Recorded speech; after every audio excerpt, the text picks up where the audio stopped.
Hey there, it's Andrea. I've been turning over this story in my mind for a while now, trying to make sense of it all.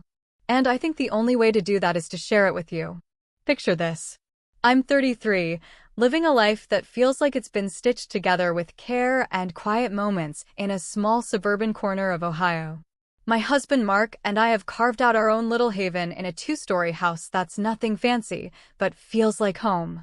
There's a tiny front yard where the grass is always a bit patchy, no matter how much we try to keep it neat. Mark's a project manager at a construction firm, often pulling long hours, leaving the house before the sun's fully up and coming back when the day is already worn thin. But even with his schedule, he's my anchor.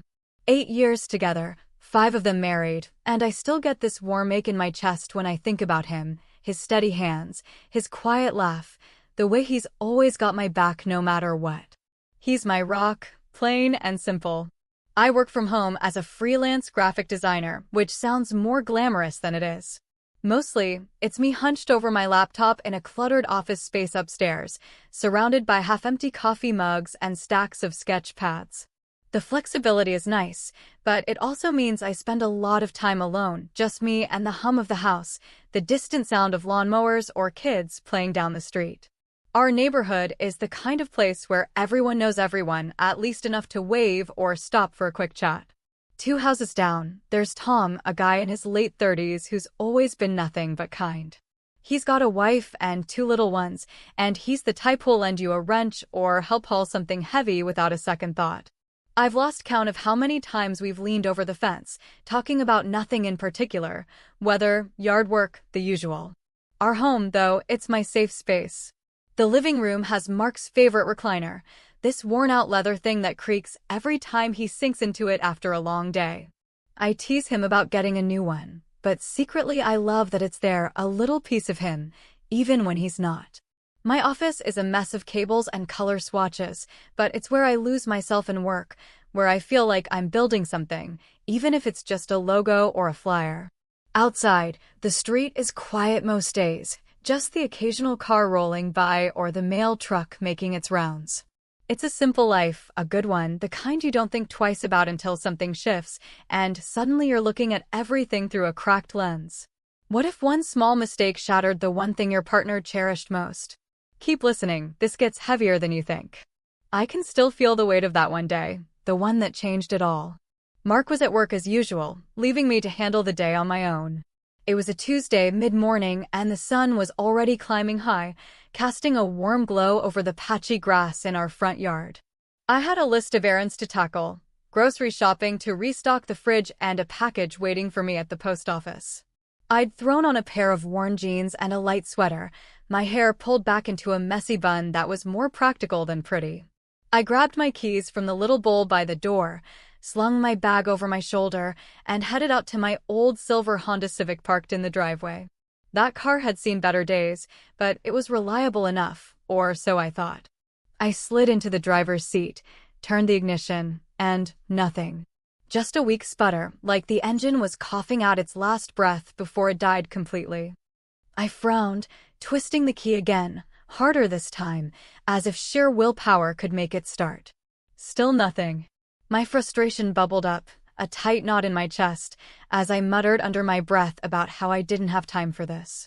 I stepped out, slamming the door a little harder than I meant to, and popped the hood. I stood there, staring at the tangle of wires and greasy metal, feeling utterly useless. I wouldn't know a spark plug from a radiator if my life depended on it. I kicked the front tire in annoyance, grumbling to myself about how Mark would have had this figured out in 2 seconds flat if he were here. That's when I heard the crunch of footsteps on the sidewalk. I glanced up, squinting against the sunlight, and saw Tom, my neighbor from a couple houses down, walking toward me with someone I didn't recognize. Tom's familiar grin spread across his face as he raised a hand in a wave. "Hey, Andrea, need a hand?" he called out, his voice carrying that easy warmth I'd come to rely on over the years. I let out a nervous laugh, brushing a stray strand of hair out of my face. "Yeah, if you've got a magic wand to fix this thing." I'm completely clueless. I gestured helplessly at the open hood, feeling a little foolish for even pretending I knew what I was looking at. Tom chuckled and came closer, his friend trailing behind. "This is Jake," Tom said, nodding toward the lanky guy beside him. Jake looked to be in his early 30s, with a scruffy beard peeking out from under a faded baseball cap. He gave me a quick nod, his hands already stuffed in his pockets like he was sizing up the situation. "Jake knows his way around cars," Tom added, and I felt a flicker of hope. "Thanks. I really appreciate it," I said, stepping back to give them space as they rolled up their sleeves and leaned over the engine. I stood there, arms crossed, watching them poke and prod. Every now and then, Jake would mutter something technical under his breath, and Tom would nod like he understood every word. After a bit of tinkering, they managed to get my old Honda rumbling back to life, and I felt this wave of relief wash over me. I couldn't thank them enough for saving my morning. "You guys are lifesavers," I said, meaning every word. "Why don't you come inside for a quick drink of water or something? It's the least I can do." So, here we are, the three of us stepping into my kitchen, the air still carrying that faint smell of oil and metal from their hands after working on the car. I'm grabbing glasses from the cabinet, filling them with cold water from the pitcher in the fridge, and setting them down on the counter with a little clink. The atmosphere feels easy, almost like we're old friends catching up. We're laughing about how hopeless I am with anything mechanical, and I'm shaking my head at myself, feeling a bit lighter after the stress of the morning. Tom takes a sip of his water and grins, leaning against the counter. "Well, Andrea, you owe us for the roadside assistance. What's the payment going to be?" His tone is playful, teasing, and Jake chuckles beside him, adding, "Yeah, we don't work for free." I laugh along, but then it hits me, I don't have any cash on hand. My wallet's upstairs somewhere, probably buried in a drawer, and even if I could find it, I'm pretty sure there's nothing more than a crumpled $5 bill inside. My cheeks flush a little, and I stumble over my words, not wanting to come off as ungrateful. Let me check if I've got something," I mumble, turning to rummage through a junk drawer near the sink. I'm pushing aside old receipts, pens, and random odds and ends, hoping to stumble on a stray gift card or anything I can offer as a token of thanks, but there's nothing. My hands come up empty, and I'm starting to feel this tight knot of embarrassment in my chest. Then, in a moment of pure reckless impulse, I do something I shouldn't have. The words slip out before I can stop them, half joking, but with a nervous edge. "Well, I don't have cash, but I've got some of Mark's good whiskey in the cabinet. How about a drink as payment?" I don't even pause to think it through. I know that bottle is special to Mark, a rare aged whiskey he got as a gift from a client a couple of years back. He's been saving it for something big, a milestone or a celebration, always joking that it's worth more than a week's groceries. But right now, I'm so desperate to show my gratitude that I shove that thought aside. I just want to make this right, to not seem like I'm taking their help for granted. Tom and Jake exchange a quick glance, a flicker of something I can't quite read passing between them, before they both grin and nod. "Now that's a deal," Tom says, his voice warm, but with a hint of eagerness that makes me second-guess myself for just a split second. I push the doubt down, turning to the cabinet where the bottle sits on the top shelf, its amber liquid catching the light through the glass. I pull it down, feeling the weight of it in my hands, and grab 3 small glasses from beside the sink. I pour out modest amounts, the sharp, smoky scent filling the air as the liquid glugs into each glass. We raise them in a little toast, and I mutter a quick "to good neighbors" before taking a sip. The burn hits my throat hard, warming me from the inside out, but I can't shake this tiny prickle of unease as I watch them drink. We settle at the kitchen table, the glasses clinking softly as we set them down. And at first, the conversation flows easily enough. We're chatting about nothing in particular, local news, the weather, how my car is probably on its last legs. But as the minutes tick by, I notice they're drinking faster than I expected. Jake tilts his glass for a refill before I'm even halfway through mine. Imagine offering a simple thank you and watching it spiral into your worst regret. What happens next will break your heart. Stay with Nibs to find out. The mood shifts just a little, subtle at first. Tom leans back in his chair, his eyes lingering a bit too long on the bottle. "This stuff is smooth," he says, swirling the whiskey in his glass. "Mark's got good taste." Jake nods, taking another sip. "Yeah, real good." Mind if I top off? Before I can respond, he's already reaching for the bottle. I hesitate, but force a smile. Sure, go ahead. They pour more, generous amounts this time, and the bottle is emptying faster than I anticipated. My stomach twists as I realize how much is gone already. We keep talking, but the laughter feels forced now, mine at least. They're relaxed, maybe too relaxed, settling in like they're not planning to leave anytime soon. I glance at the clock. It's been over an hour. My errands are forgotten, and this quick drink has turned into something else. Tom starts telling a long story about a car he fixed back in the day, his words slurring just a touch. Jake laughs too loud, pouring yet another round. The bottle is nearly half empty now, and panic starts to creep in. I try to steer things back. Hey, guys, I really appreciate this, but I've got to get going soon, errands and all. Tom waves a hand dismissively. Come on, Andrea, one more. We're celebrating your car being fixed. Jake nods enthusiastically, already pouring. I stand up, trying to keep my voice light. Really, that's enough. Let me get you some water instead. But they ignore me, clinking glasses again. The unease turns to anger, quiet at first, then building. This isn't gratitude anymore. This is them taking advantage. I reach for the bottle to put it away, and that's when it happens. Tom leans over to grab it at the same time, his elbow bumping my arm. The bottle slips from my fingers, crashing to the kitchen floor in a spray of amber liquid and jagged shards. My heart stops as I stare at the mess. The sharp, smoky scent of Mark's prized whiskey floods the room, mixing with my rising panic. I drop to my knees almost instinctively, my hands trembling as I start picking up the larger pieces of glass, careful not to cut myself, but barely registering the danger. My mind is a whirlwind. How could I have been so careless? This wasn't just a bottle. It was something Mark cherished, a symbol of a moment he'd been saving for, and I'd just destroyed it in a clumsy, thoughtless instant. Tom and Jake are right there, their voices overlapping with apologies as they hover near me. Andrea, I'm so sorry. I didn't mean to startle you, Tom says, his tone heavy with regret, probably thinking his nudge to pass the bottle back had caused my fumble. Jake chimes in, rubbing the back of his neck awkwardly. Man, we shouldn't have even taken you up on the offer. Let us help clean this up, at least. They both crouch down, reaching for the mess, but I shake my head quickly, forcing a tight smile despite the lump in my throat. No, really. I've got it. It's fine. I need to handle this myself. My voice comes out steadier than I feel, but there's a firmness to it that makes them pause.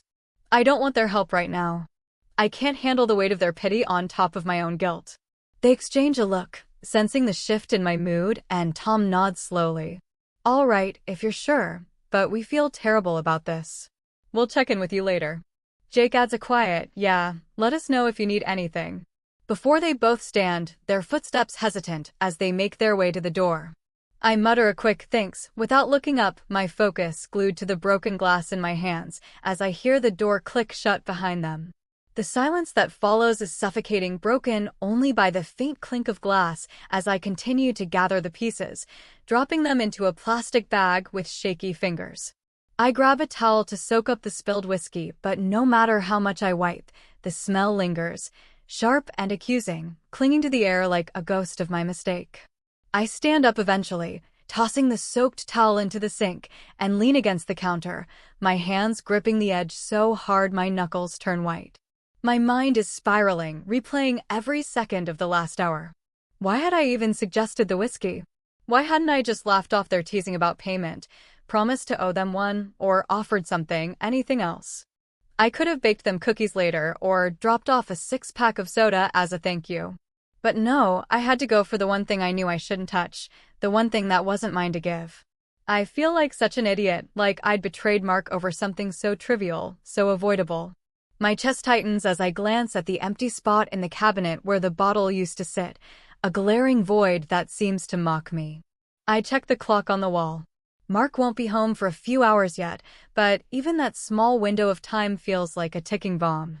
My stomach churns at the thought of facing him, of having to explain how I'd shattered something so important to him.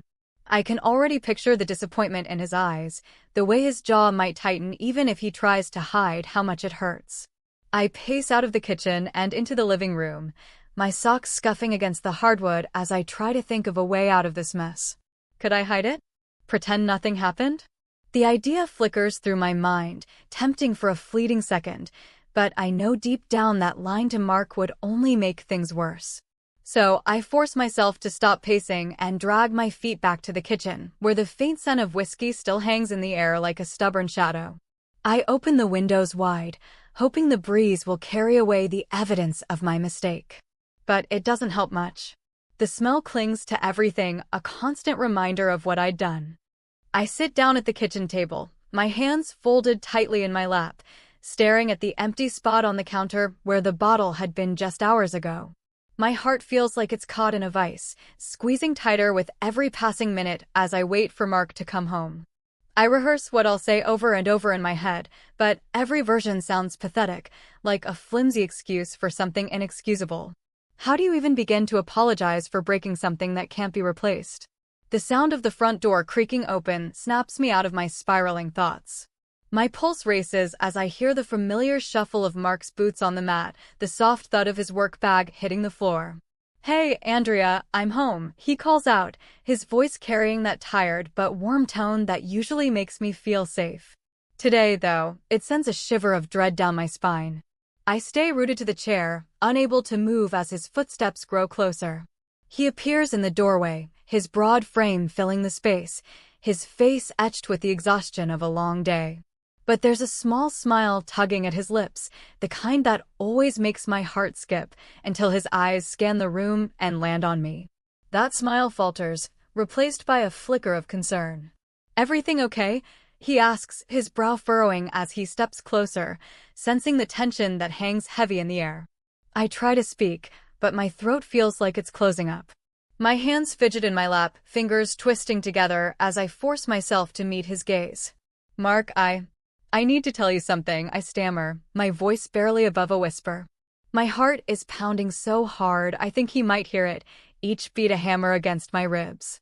He tilts his head slightly, waiting, his expression still soft, but weary now, like he can tell whatever I'm about to say isn't good. I take a shaky breath, the words tumbling out in a messy rush. "The car broke down this morning right in the driveway. I didn't know what to do. And Tom and Jake, they're from down the street, they saw me struggling and helped get it running again. I was so grateful. I invited them in to thank them and I offered them some of your whiskey. I know I shouldn't have. I wasn't thinking and then I dropped it. The bottle shattered. It's gone, Mark. And I'm so sorry." The confession hangs between us, heavy and jagged, as tears prick at the corners of my eyes. I blink them back, but they spill over anyway, hot and unstoppable, trailing down my cheeks. I keep apologizing, the words spilling out like a broken dam. "I didn't mean to, I swear. I just wanted to show them I appreciated their help, and I was clumsy, and now it's ruined. I'm so sorry, Mark. I'll do anything to make it right." My voice cracks on the last word, and I drop my gaze to the table, unable to bear looking at him, afraid of what I'll see in his eyes. For a long moment, there's nothing but silence. I can hear the faint tick of the clock on the wall, the distant hum of a car passing outside, but Mark doesn't say a word. When I finally dare to glance up, his face has changed. The confusion is gone, replaced by something that cuts me deeper than I'd expected: disappointment. Not anger, not rage, just this quiet, heavy disappointment that makes my chest ache worse than if he'd shouted. He doesn't pace or raise his voice. Instead, he pulls out the chair across from me and sits down slowly, his hands resting on the table, fingers splayed like he's trying to ground himself. His eyes search mine for a moment, and I can see the weight of my words settling over him like a storm cloud. I brace myself, expecting him to say something sharp, to let out the frustration I know he must be feeling. But instead, he just sighs a long, weary sound that seems to carry years of unspoken things. "Andrea," he starts, his voice low and measured. "I'm not going to lie to you. That hurts. Not just the whiskey though, yeah, that stings. But more than that, it's the fact that you made a call like that without even a second thought about what it meant to me." His words cut deep, each one a reminder of how badly I'd messed up. And I feel my throat tighten again as I nod, unable to speak. He leans back in the chair, rubbing a hand over his face. And for a while, we just sit there, the silence stretching out between us like a taut wire. I want to reach across the table to take his hand and somehow make this better, but I don't know how. Finally, he speaks again, his tone softer, but still heavy with emotion. I need some time to process this. I'm not mad, not really, but I need a minute. He stands up, the chair scraping against the floor, and without another word, he walks out of the kitchen. I hear the back door open and close, and through the window, I see him step outside into the fading light of the evening. His shoulders hunched as he paces slowly across the patchy grass of our yard. I stay at the table, my hands still trembling, feeling like the ground has dropped out from under me. The house feels emptier with him out there, and I hate myself for putting that distance between us. Hours pass, though it feels like days. Each minute dragging as I sit there, replaying everything in my mind. I don't move, don't dare to, as if staying still might somehow undo the damage. The light outside dims, the shadows growing long, and eventually I hear the back door creak open again. My heart jumps as Mark's footsteps approach, slower this time, more deliberate.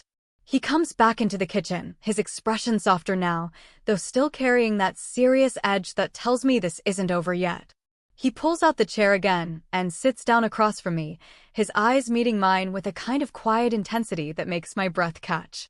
"Andrea," he says, his voice steadier now. "I've been thinking out there, trying to sort through this, and I want you to know I'm not just hurt about the bottle. It's more about what it represents. That whiskey was a gift, sure, but it was also a reminder of a time when I felt like I'd earned something, like I'd done right by someone. But more than that, it's about trust. I trust you with everything, and I thought you'd know to at least check with me before touching something that personal." His words hit like a wave, washing over me with a mix of shame and understanding. I nod, swallowing hard, and manage to whisper, "I know. I get it now, and I'm so sorry. I wasn't thinking, and I promise I'll be more mindful. I'll talk to you before I make decisions like that again." I hesitate, then add, "I can try to find a replacement, even if it's not the same. I'll look everywhere, call every store if I have to." But Mark shakes his head, a small, sad smile tugging at his lips. "It's not about the object anymore. It's gone, and that's that. What matters is us, and making sure we don't let something like this build a wall between us. I love you, Andrea, and I don't want this to be the thing that lingers, but I need you to really understand why it mattered, why it cut so deep." His honesty, the rawness in his voice, makes my chest ache, but it also gives me a flicker of hope.